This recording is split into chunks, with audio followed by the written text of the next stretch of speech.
Good afternoon. Toronto police are working to foster a closer connection with more areas of the city. The police service is set to announce the expansion of the Neighborhood Community Officer program. CTV's Janice Golding joins us live with a preview of the announcement. Janice. Hi, Nathan. Yes, we're standing by here at 11 Division, where Toronto's Chief of Police, as well as the Mayor, are expected to make an announcement over the noon hour. And essentially, as you've mentioned, we are expecting to hear that they will be expanding the Neighborhood Community Officer program. By how much, however, we do not know yet. Now, the program was first introduced in 2013, and since then, it has expanded to 56 of Toronto's 158 neighborhoods. The community officers are embedded in particular neighborhoods for at least 4 years, with the objective of co-developing solutions with local residents and community-based organizations to best mobilize police resources to reduce crime, antisocial behavior, and to allay resident safety concerns. For example, you may not be aware of this, but you can contact your local police division to have either a crime prevention officer or community officer come by to perform a safety audit of your home or business. In fact, on a personal note, I did have someone come by my new home in recent months to tour my house and to point out areas where I could enhance and improve security, which was both illuminating and reassuring. And the service is available to all of us free of charge. Now, at present, all 16 Toronto police divisions have neighborhood community officers, and people are just arriving right now. We will be hearing this announcement at around noon. Reporting live, I'm Janice Golding. Now back to you, Michelle and Nathan. Thank you, Janice. Police are searching for a suspect following a stabbing downtown last night. Now, it happened around 9:45 near Jarvis in Shooter. The victim was taken to hospital in critical condition. Police are searching for a suspect who ran from the scene. He's described as around 6 feet tall with a thin build and was last seen wearing black clothing, running shoes with white soles, and a light-colored hat. Meanwhile, police are also searching for a suspect in connection with a stabbing near Dufferin and Eglinton yesterday afternoon. A man in his 30s was taken to hospital with serious injuries. Police say the male suspect, who was wearing a red hat, may have run from the scene towards Roselawn Avenue. Hamilton police were on the hunt for 2 suspects in an alleged hate-motivated assault. Police have released these images of the suspects. They say the alleged incident happened early in the morning of October 25th on Hess Street. Investigators say several people assaulted a member of the transgender community. They're asking anyone who might have information to come forward. Still to come, new data indicates Canada's housing market could experience a big rebound next year. We'll have more on the numbers a little later in the newscast. But first, Ontario's Financial Accountability Office has released its latest data on the province's economy. The FAO says after a decline of 0.6% in real GDP in the second quarter of the year, the province's economy was mostly unchanged in the third quarter. Ontario experienced losses in employment and lower international exports, but gains were made in retail sales, wholesale trade, manufacturing sales, and the housing market. The FAO says the province might avoid a technical recession. Inflation also increased from 1.7 to 1.8% in the third quarter. Unionized Toronto Community Housing and Toronto Seniors Housing workers are set to hold a rally tonight as a December 1st strike deadline approaches. The workers, represented by CUPE Local 79, will gather at 49 Lower Jarvis Street at 5:30. More than 90% of workers have voted in favor of strike action. Their main concerns include escalating workplace violence and chronic understaffing due to unfilled vacancies. The TTC is proposing a fare freeze for 2026, even as the transit agency faces budget issues. The plan to freeze fares for a third straight year was revealed during the 2026 operating budget presentation yesterday. The TTC says it's using half of its reserves, which is roughly $35 million, to make this year's budget work. The transit agency says lower ridership and a lack of support from higher levels of government have forced it to reevaluate its spending.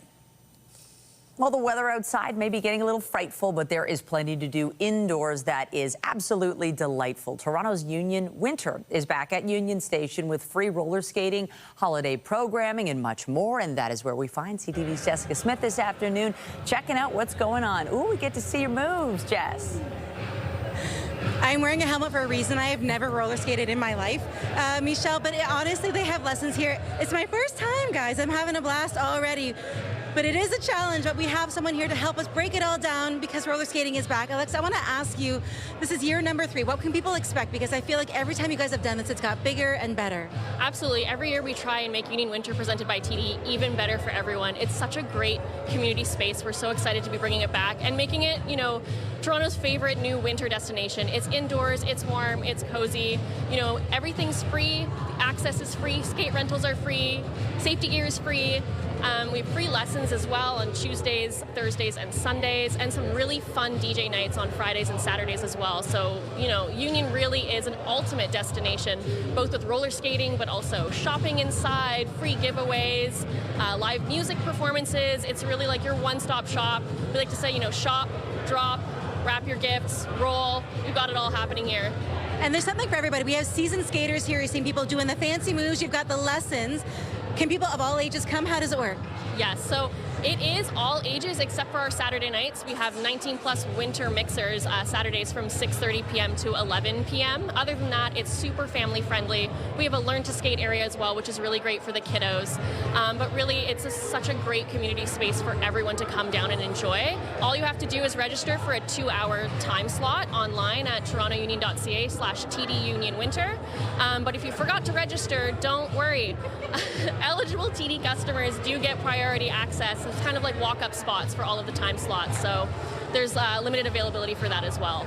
And honestly, as the weather gets a little messier, you want to have fun activities to do inside. And there's other performances. You guys have a lot going on outside of the roller skating. What else can people expect? And it's all, my favorite thing, free. Yes, we're really bringing the holiday season to life at Union Station. In December, we have free live performances with the Canadian Opera Company, with Royal Conservatory of Music, TD Music. CBC is bringing Jordan Astra for a pre-performance next week. So we're really excited for people to come down and enjoy some holiday spirit with those performances. And then we're also bringing back some free gift wrapping at Union Station. So if you're looking for some holiday shopping, we've got you covered with 75 retailers here. If you buy your gift at Union Station, we'll wrap it for free. You had me at for free. It's my favorite price. Well, Alexa, thank you so much. This is about as fancy as I can get. We can go over and tune into somebody else over here because she's a lot more talented than I am. We're going to send things back over to Michelle. Oh, yeah. Look at those moves. Loving it. But Jess is a great ice skater.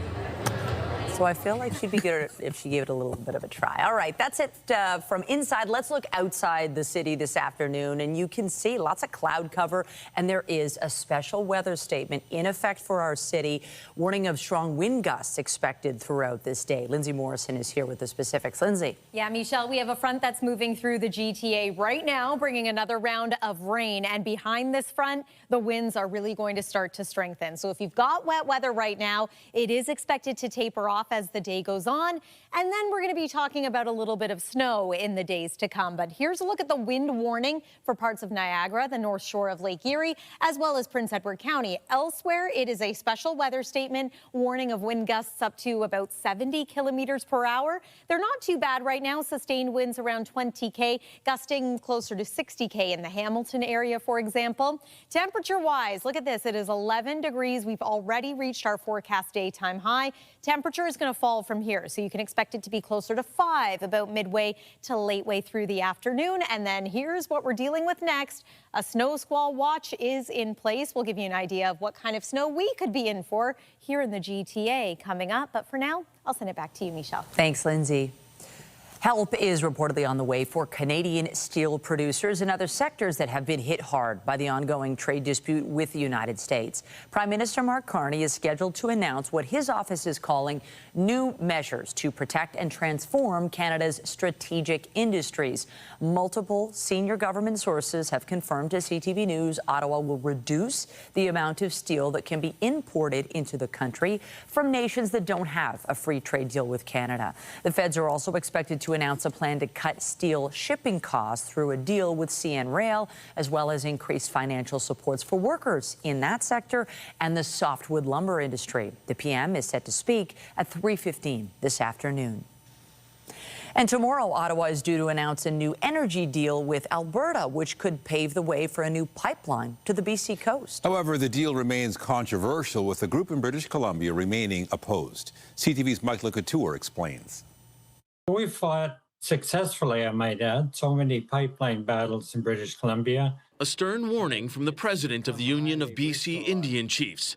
His group is firmly behind coastal First Nations in opposing a pipeline in that region. At the end of the day, if things go sideways, then we're out on the ground. We're, at the designated sites. Grand Chief Stuart Phillip wouldn't say if that could include rail and road blockades like those that sprung up in 2020 in support of the Wet'suwet'en hereditary chiefs who were protesting another energy project. The Honourable Leader of the Opposition. Conservative leader Pierre Poilievre wants to know when the signing of a memorandum of understanding with Alberta will lead to shovels in the ground. On what date will construction begin on a pipeline from Alberta to the Pacific? Prime Minister Mark Carney said that's not the point of the agreement. The memorandum of understanding that we're negotiating with Alberta creates necessary conditions, but not sufficient conditions, because we believe in cooperative federalism.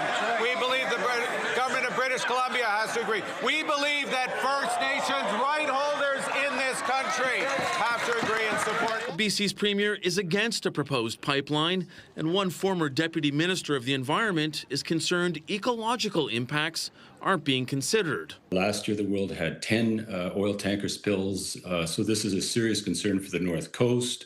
And of course, the impacts on climates. While the Prime Minister was talking about collaboration with provinces, Minister of Natural Resources Tim Hodgson reminded Canadians that the ultimate jurisdiction for interprovincial pipelines rests with the federal government. Mike Lecouteur, CTV News, Ottawa. Canada's housing market could be on the upswing next year as strong demand among potential homebuyers and a built-up inventory could pave the way for a sales rebound in 2026. For more on the real estate market, we're joined live with CTV's Scott Hurst. So, Scott, what are the numbers telling us? Nathan, it has been a turbulent year for the Canadian housing market and really the Canadian economy as a whole. That is no secret.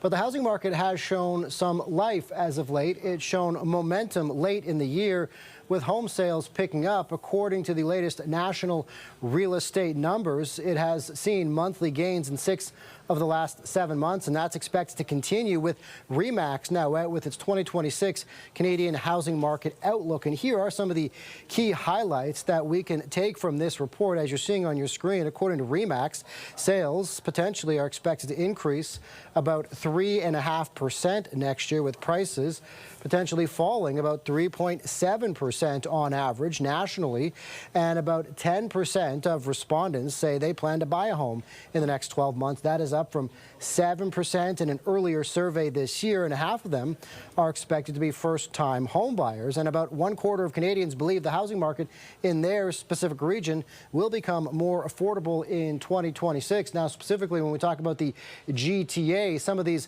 market conditions might include GTA home sales, but of course, when it comes to specifically the Toronto market, affordability is still a significant concern, Nathan. And Scott, are there any other factors leading to a renewed confidence from potential home buyers? Yeah, some of the factors that could entice buyers back into the market, really this renewed confidence, include the fact that there has been a boost in the amount of homes that are on the market. Really, inventory has seen an uptick, and in terms of the sales outlook, all that inventory pushing prices lower, coupled with falling interest rates, more favorable rates, really from a buyer's perspective. You put all that together, and that's expected to add to the confidence that buyers have and potentially bring buyers back into the market in 2026, despite the fact there are still ongoing economic challenges right across the country, Nathan. All right, CTV's Scott Hurst in the CTV National Newsroom. Thank you. Thanks, Nathan. U.S. President Donald Trump says he's sending one of his top envoys to Moscow to meet with Russian President Vladimir Putin to discuss the U.S.-backed proposal to end the war in Ukraine. They're going to keep talking. They're talking to Russia now. Steve Witkoff is going over, maybe with Jared. I'm not sure about Jared going, but he's involved in the process, smart guy, and they're going to be meeting with President Putin, I believe, next week in Moscow. The latest push for peace comes as Russia continues airstrikes on Ukraine. At least 18 people were injured overnight in the country's east. The proposed U.S. peace plan would see Ukraine handing over territory in its east to Russia. It will also require the country to reduce the size of its military and prevent Ukraine from joining NATO. European Union leaders say it's clear Moscow isn't actually interested in halting its invasion. An immediate and unconditional ceasefire must be the first step to ending the war. But right now we see zero indication that Russia is ready for a ceasefire. Russia is not winding down its military machine, but ramping it up. We still need to get from a situation where Russia pretends to negotiate to a situation where they need to negotiate. Both Romania and Moldova said yesterday Russian drones had crashed on their territories. Today, Moldovan officials displayed one of the recovered aircraft at its Foreign Affairs Ministry, where it had summoned Russia's ambassador to protest the incursion. He argued it's not clear where the drones came from. The incursion into Romania prompted NATO to scramble jets in response. To Gaza now, where Israel has handed over 15 more bodies to Palestinian officials. The exchange took place a day after Palestinian militants returned the remains of an Israeli hostage killed during Hamas's October 7th attacks 2 years ago. The bodies of 2 hostages are still in Gaza, and the militant group says it's determined to uphold its side of their truce agreement. This comes even as Israel and Hamas accuse each other of repeated violations of the deal. Turkish, Qatari, and Egyptian officials met today to discuss the second phase of the ceasefire, which would include deploying an international stabilization force in the territory. Meanwhile, today, Israeli security forces launched a new military operation in the occupied West Bank. This is in the northern city of Tubas. The local governor told Reuters that Israeli forces backed by a helicopter had opened fire and were encircling the city, with some residents ordered out of their homes. Israeli officials said they were acting to thwart what they called terrorist activity. The military push comes as violence by Israeli settlers against Palestinians in the West Bank has also escalated in recent months. At least 13 people, including a firefighter, have died following a deadly fire in a row of apartment blocks in Hong Kong.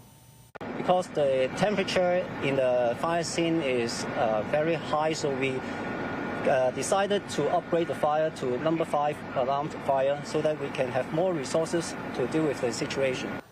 The fire engulfed multiple high-rise towers in a residential complex. Flames spread quickly through bamboo scaffolding and construction netting set up around the complex. Hong Kong is one of the most densely populated cities in the world and is one of the few places where bamboo scaffolding is still widely used.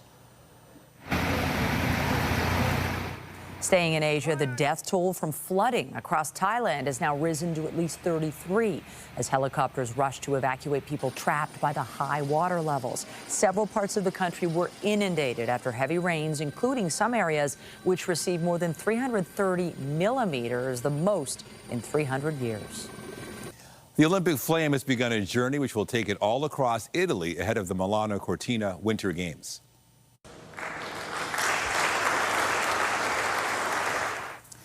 Bad weather in Greece forced the flame lighting ceremony to be held indoors. It also led to organizers using a backup flame, which was sparked during Monday's rehearsal. Over the next few months, 10,000 runners will carry the torch across Italy. It will arrive for the opening ceremony of the Olympics, which runs from February 6th to the 22nd. 2 swimmers taking a cold plunge off the BC coast earlier this month had an unexpected visitor. They were able to capture on video the moment a sea lion came to check them out. CTV's Andrew Johnson reports. A sunrise cold plunge for 2 pals took a dramatic turn when a sea lion shot out of the water to take a closer look. Oh my God. Oh my God! And with that, this swim was cut short. Okay. The 2 men scrambling out of the ocean off Victoria are Ennio Titarenko and Andrew Wierzbicki. For Wierzbicki, a prairie boy, the water is an acquired taste and a personal test. I, myself, not so comfortable in the ocean. That's also another reason why I go in the ocean. It's the most powerful force on Earth. That's why when a sea lion appeared a few meters away, Andrew reacted like this. He's way too close. Dude, it's okay. It is not okay. Ennio, the more confident of the pair, is a former commercial diver. I wasn't really fazed. I've spent a ton of time around sea lions. I've scratched their belly before like puppies. He did not anticipate this. I was like, okay, it's very clear he wants us to leave, so we're just going to leave. I was scared, honestly. Like, he's a big animal, and I'm in his environment. I ain't fighting a sea lion. There's no way that that's going to happen. Leaving was the right move, according to one expert, but slowly. Best thing anybody can do, whether it's with a sea lion or a grizzly bear, is to slowly back away from the situation. And don't falsely assume that it's all going to be fine. He says the sea lion was probably as scared as the two swimmers and offers one more piece of advice. Trust your gut instincts before you trust your best friend. I'll never listen to you on that shit again. Andrew Johnson, CTV News, Vancouver. Pretty nice sunset happening during that whole ordeal. As for us today, we've had some rain, and soon we're going to have some snow in parts of Ontario. Here's how that plays out. So we change over from wet weather to snowy weather, thanks in major part to some very strong winds moving off the Great Lakes. The lake effect machine is back. How much snow? It's still a little early to determine how much, but this might give you a general idea. The traditional snow belt area is expected to see significant accumulating snow, and us here in the GTA, we could get maybe a trace to 2 centimeters, but the north end of the GTA could see a little more than that. We'll see how these bands end up hitting us here locally. We're going to take a detailed look at your forecast heading into next weekend. Stay with us here on CTV News at noon. When you see it happen, send it to CTV News. Text 10400 from your screen to ours. Text 10400. All right, to the forecast, things seem kind of comfortable and calm now, but a lot of changes on the way. Well, it has been a little bit wet, and yes, when we're talking about wind and snow, and it's getting real as we near December. Yes, and December is in sight, and as we finish off the month of November, we may finish it much the same way we started it, with some measurable snow. Looking out your window this afternoon, you may think, hey, things have calmed down. I see some sun breaking through the clouds. But now the winds are just starting to strengthen, and through the night tonight, as the temperature falls further, this is when we could see the first round of flurries that could continue for the next couple of days. Weather is brought to you by the Presler Law Firm. Injury lawyers, you don't pay unless they win. It's not too bad out there. As mentioned, we've had some passing showers just in the last little while here. Wet weather now going to start to taper off, but again, winds a concern, and coupled with that, some lake effect snow. We have a bit of a patchwork of weather watches and warnings and advisories to show you here. Here's what it looks like. So the snow squall watch, this is the area in yellow. This is predominantly for the traditional snow belt areas, where 15 to 30 centimeters of snow is going to be possible through tomorrow. This area in the middle here, the special weather statement, this includes us here in the city of Toronto. Warning of wind gusts to about 70 kilometers per hour or stronger, and then areas in purple under a wind warning. So this is where the winds could be even stronger, upwards of 80 kilometer per hour gusts. And those begin as early as this afternoon. We're really going to notice it overnight tonight and into tomorrow morning. Look at that, an 80K gust around Hamilton at about 2 o'clock tomorrow morning.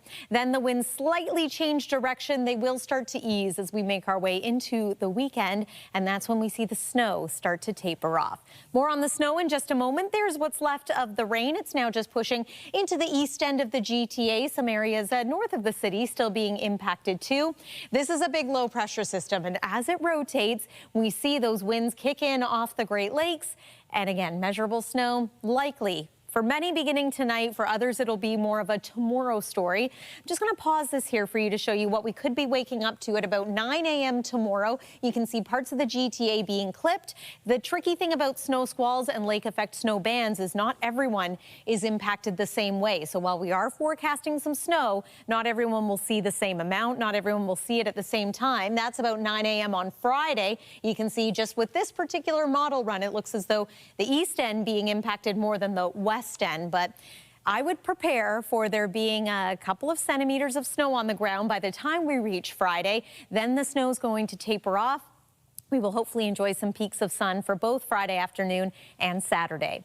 Still holding on to 11 degrees in Toronto, but it's 3 degrees in Windsor. This is our high for today, which we have already reached. And there's our late afternoon temperature. So a significant drop. And then we fall close to freezing through the overnight hours tonight, +1. The norm is -2. And then tomorrow's daytime temperature just barely above freezing in many areas. So that contributes to the snow that is expected to fly through the day for not just your Thursday, but into your Friday as well. Here is the 7-day forecast. Temperatures are going to be pretty consistent. It'll be chilly Friday night and into the day on Saturday. Saturday is a bit of a calmer day. Sunday, we're back up around 4 degrees, so the possibility of some showers or some flurries. Looks like we will enjoy a little more sun again as we officially welcome the month of December on Monday. That's your look at the weather for now. Nathan, over to you. All right. Thank you, Lindsay. The Raptors will be going for their 9th straight win when they take on the Indiana Pacers tonight. Here's Ingram. Bucket getter. The team's coming off a 110-99 win over the Cleveland Cavaliers Monday. Tonight's game against Indiana is also an NBA Cup matchup. The Raptors have already qualified for the quarterfinals of the in-season tournament, and tonight's game will wrap up the group stage. Tip-off is set for just after 7:30 at Scotiabank Arena. The Maple Leafs will be looking to snap a 2-game losing skid when they face off with the Columbus Blue Jackets tonight. The team practiced at the Ford Performance Center yesterday before beginning a 5-game road trip. The struggling team has lost 7 of its last 10 games and is currently in last place in their division. Puck drop for tonight's game against the Blue Jackets is set for just after 7 p.m. in Columbus. Baseball fans are being given the chance to own a piece of World Series history courtesy of a Toronto Blue Jay.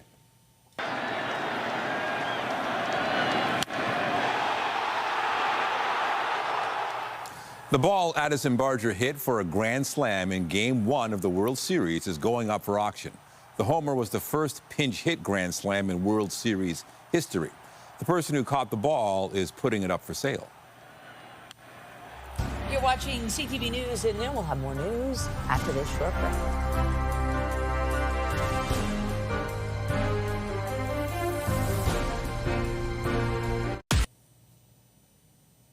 A new report suggests more Canadians are dying while they're on the wait list to receive crucial medical care. Think tank secondstreet.org filed Freedom of Information requests for that data across our country from between April 2024 and March of this year. In that time, nearly 24,000 patients passed away while waiting for surgeries or diagnostic procedures. That marks a 3% increase from the year before. The report says some jurisdictions provided partial data, and Alberta and some parts of Manitoba provided none. So the true total, they allege, is likely higher. An Ottawa area after-school program is turning kids' screen time into an opportunity to learn. It's a concept that was modeled on martial arts dojo and just the motivation of kids wanting to work their way through a belt system. So we merged that with what kids love, which is video games. The program offered by Code Ninjas teaches kids what to look out for when it comes to artificial intelligence, robotics, and programming. This includes the ability to spot fake images and phone calls. They're also learning how to use AI for things like recipes and exercise tips. Code Ninjas has 60 locations across the country. As more people across the country turn to food banks for support, pet owners are also looking for help. Now, pet pantries are opening up, aimed at making a difference for animals in need. CTV's Ashley Bacon reports. Food costs for both people and pets are on the rise. We have cat and dog food and occasionally supplies for other animals, bunnies, guinea pigs, hamsters, those types of things. The Stratford, Perth, Kitchener-Waterloo Humane Society sees hundreds of clients monthly for their pet pantry program. People like Andrea Carlisle, who utilized a pet pantry to help her get through hard times in the past. There were times where it was either am I going to buy dog food or am I going to buy groceries? Carlisle says the process was simple and non-invasive. You just provide the information about your pets and any allergies, things like that, and they go ahead and help you with whatever they can. The pantry is completely run through donations. Over the last 5 years, the number of clients has jumped by 50%. It's been used considerably more than ever before. In the past year, we've seen it go from about 200 users a month to 300. The program allows users to access food every 4 weeks. We're not looking to replace and fully feed someone's animal for the month. We're looking to supplement. So very very similar to the food bank. For Carlisle, she knows she isn't alone, feeling the financial pinch. There's so many people who are in the same boat, so many people who are struggling right now financially. There's no shame in reaching out. As for when the pet pantry is operational here, Tuesdays from 1 to 4. Ashley Bacon, CTV News, Kitchener. Still to come, the province is given the green light to the refurbishment of the Pickering nuclear power plant. We'll have more on the project when we come back. Get Toronto's top stories, breaking news alerts, and watch live. Download the CTV News app. Christmas is less than a month away, and many businesses are offering Black Friday sales for shoppers this holiday season. For more on the retail trends, we're joined by Elisa Swern, National Consumer Markets Leader and Partner with PwC Canada. Lisa, great to have you with us. Black Friday still a few days away, but we've been seeing Black Friday sales and deals for what seems like weeks now. Talk to us about the benefits for businesses and consumers with these expanded sales. Yeah, so what consumers told us when we went to market to find out how they were planning to buy for the holiday season, they said that this year they were planning to wait till Black Friday to really start their holiday shopping. And I think a lot of that is, like you said, based on, the promotions that were going to be out in market. Consumers seem to want to be a little bit more cautious this year with their spending. And so they are really looking for those big promotions. So I'm sure that consumers are excited now and hopefully shopping as we speak. From the retailer perspective, this is a great time to drive inventory as well as sales. So having a lot of promotions in market will help with both of those. I'm curious, what have you noticed? Anecdotally, at least for things that I've been looking to buy, I've seen some pretty decent sales this year. What's your experience been? Yeah, no, I've seen some good sales also, and I have to say I really like the personalization of what's coming up. So some of the stores that I shop at more frequently, I'm getting emails from them for private advanced sales, maybe a day or two before they open up, which I greatly appreciate that early access to the sales and opportunities. So I've been using my credit card. Now there is new data that indicates younger shoppers are spending less during the holidays. What can you tell us on that front? Yeah, so this year, what we did see in our study is that Gen Z in particular, who has been one of our most generous demographics in the last couple of years, was actually planning to pull back this year a little bit. I don't think it's because they want to pull back. I think it's just that they are kind of hitting a point from an age perspective where, they might have to be paying rent now. They might have to be paying for a car and things like that, and they have other expenses. And so I think that it's just a timing issue and maybe a bit of an economic issue right now that is getting them to pull back on their wallets a bit this year and be more focused on their spending, really more around their family and maybe a little less so on their friends. Now, every year, this time of year, the big question seems to be, is it best to be going into, are people going into brick and mortar stores to get the big deals, or is online shopping really the way to go when it comes to Black Friday sales now? What is your data showing? Yeah, so I mean,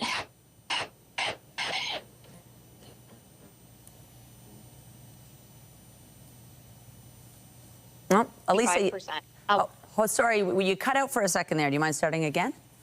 Oh, sure. Sorry about that. No worries. I think about the majority of consumers, about 65%, are planning to shop in store.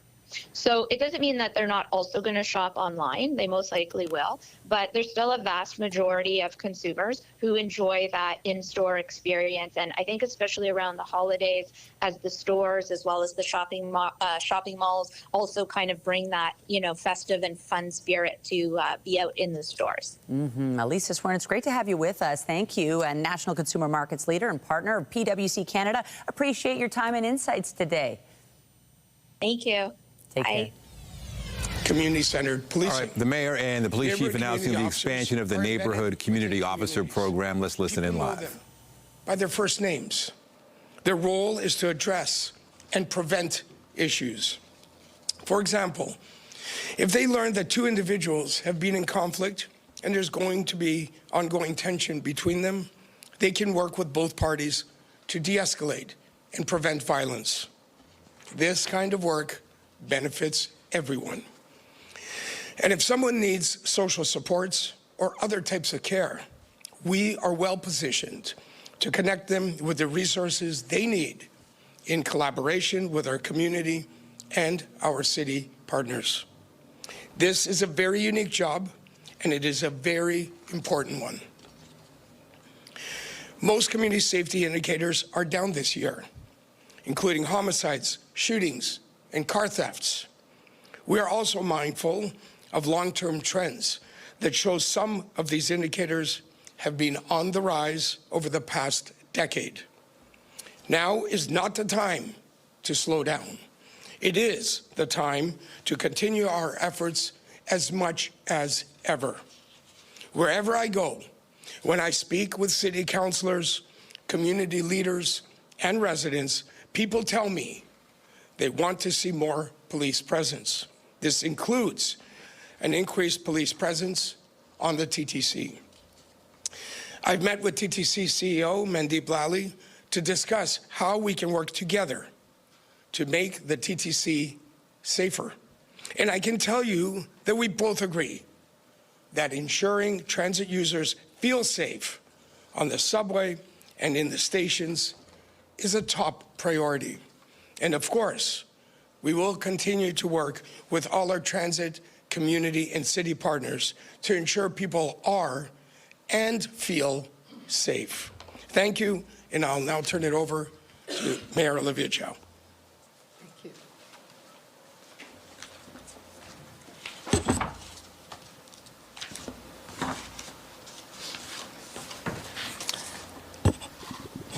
Thank you, Chief Demkiw. Last week, I joined officers from 43 divisions on a ride-along organized by my friends at the Toronto Police Association.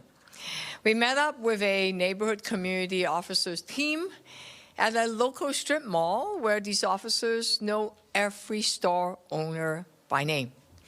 I spoke with a staff at Pizza location, and they were grateful for the support from their neighborhood community officers. One employee told me he has the officers' numbers and can call anytime for help. And he said, and I even quoted him and I recorded it, 42 and 43 division, we always get help from them. They're the best. These neighborhood community officers make the strip mall safer for businesses, for workers, customers, and families. People feel confident calling them when they need help because they trust these officers will be there for them. That's a model of policing that builds safer communities together. And that's what we are doing more today. These officers work in the same neighborhoods every day. They get to know people over time and build trust. When that happens, crime goes down and people feel safer. They can do the same thing on transit, stopping crime before it happens and getting help to people fast when emergencies occurred. Recently, I announced more frontline workers on transit, mental health workers, outreach workers for people experiencing homelessness, and more special constables. That's hundreds more people you see across the system. The Toronto Police neighborhood community officers work alongside with the entire TTC team. They add another layer of safety and help to stop crime before it starts. They show TTC riders that keeping transit is a top priority for all of us. Because to reduce traffic and keep Toronto moving, we need transit that is safe and reliable. My 2025 budget pays for more neighborhood community officers and the Toronto Police 5-year hiring plan, which includes 720 more officers and more 911 call takers. These investments are already showing results. 911 wait times are down 70%. Crime rates are dropping, and shootings are down 70%. Through investment in community programs, we're also helping at-risk youth choose a better path. Our summer safety plan reached 15,000 young people with recreation and violence prevention programs in partnership with the police. Youth gun violence is down quite dramatically. And yesterday, I announced a job training plan to double the number of young people we can support. Our approach to community safety is working, and the neighborhood community officers we are announcing today will make it even stronger. Next year's budget is in development right now, and we will continue with the hiring plan, the neighborhood officers, and the youth investments. Delivering a caring, affordable, and safe city has been my commitment from the very beginning. So thank you, Chief Demkiw, and thank you to all the officers who keep Toronto safe every day. I appreciate your dedication and your service to our city and fellow Torontonians. Take care of yourself on the road, and please stay safe. Let me bring out Josh Cole from the TTC. All right, listening to Mayor Olivia Chow and also Police Chief Myron Demkiw and other officials there announcing the expansion of the Neighborhood Community Officer Program. What they do is they work with local residents and community organizations to address crime and safety issues. So what will it look like? They'll have officers working in the same neighborhood daily. The mayor also saying that they're going to work with TTC officers as well to help reduce crime and build trust in neighborhoods. Of course, we'll keep on following this announcement, and we'll give you more details at 5 and 6, and of course online at ctvnewstoronto.ca. You are watching CTV News Toronto at noon. We'll have more news after the break. Stay with us.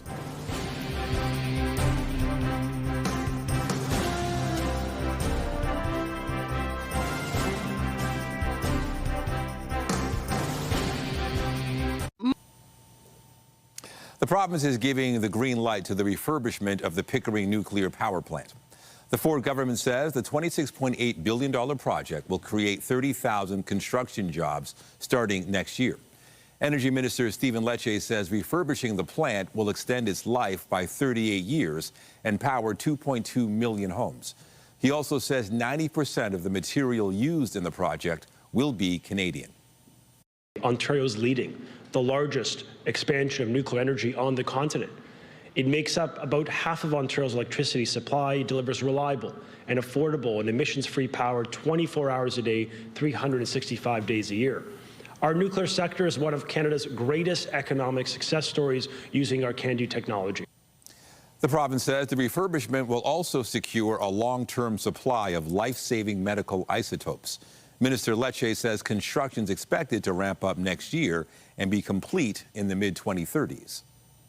A growing number of Canadians are missing non-mortgage debt payments. That's according to Equifax Canada. It says the number of consumers who missed a debt payment other than a mortgage in the third quarter was 1.63%. That may sound small, but the Credit Bureau says it marks a 14% jump from the same period last year. In Toronto, the increase was closer to 20%. The report also says financial stress remains highest among people ages 18 to 35, with 1 in 20 missing a credit payment during the period in question.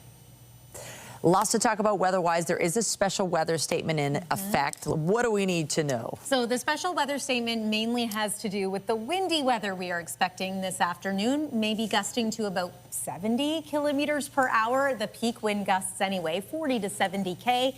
Here's a look at the satellite and radar. We are starting to say goodbye to the wet weather. Might still have a couple of lingering showers depending on which corner of the GTA you're joining us from. But generally speaking, the skies are going to brighten up out there, and we'll enjoy a decently nice afternoon, although again, becoming windy with the temperature falling. We go from our high that we've already reached today of 11 to about +1 into the nighttime hours tonight. But factor in these winds that we're talking about, and it is going to feel significantly colder. For example, it's going to feel like -7 Overnight tonight in Toronto, it's going to feel like -9 in Waterloo, -8 in Peterborough and Niagara Falls. Let's talk about tomorrow. We've got some flurries in the forecast. Not only that, but it's going to be quite windy. Snow squalls expected outside of the GTA, with some communities maybe picking up 15 to 30 centimeters of snow, and that could be as nearby as Kitchener, Waterloo, and Guelph, for example. And again, the squalls and lake effect bands could move and drift as we make our way into the day on Friday. So very localized areas end up being impacted by this, but in any case, plan on maybe a trace to a few centimeters of snow for portions of the GTA, especially the north end. We will be drier heading into the weekend. Chance of mixing, though, as we head into the day on Saturday. It's going to be a little warmer that day, though, so that's the trade-off. Daytime high 4 degrees, but it's looking chilly for the first couple of days of December. Nathan and Michelle. Thank you, Lindsay. And that's it for CTV News at noon. Remember, you can get Toronto's breaking news all day long on CP24 and at ctvnewstoronto.ca. For Lindsay Morrison and the whole team here, have a pleasant afternoon. I'm Michelle Dubé. And I'm Nathan Downer. Be sure to join us later for CTV News at 5 and 6. Have a great day.